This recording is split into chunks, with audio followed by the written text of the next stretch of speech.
أعوذ بالله من الشيطان الرجيم بسم الله الرحمن الرحيم ولمن خاف مقام ربه جنتان. Аллах Таала Құран Кәрімден Ар-Рахман сүресінің 46 аятында мындай дейді: егерде кімде-кім егесінің алдында тұрғыдан қорқса, аға екі бақ.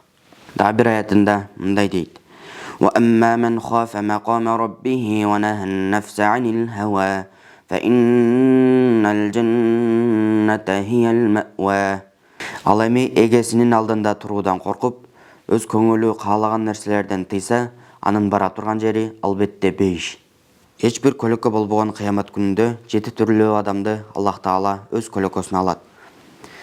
Адилеттүү падыша, жаштайынан Аллахтын динине бекем болуп жашаган адам, жүрөгү мечитке байланган адам, Аллах үчүн бирин-бири жакшы көргөн адам, сулуу аял төшөккө зынага тарткан кезде мен Аллахтан корком деп андан баш тарткан адам, эч ким жок жерде Аллахты эстеп зикир кылып, көздөрү жашка толгон адам, жана оң колу берген садаканы сол колу билбеген адам.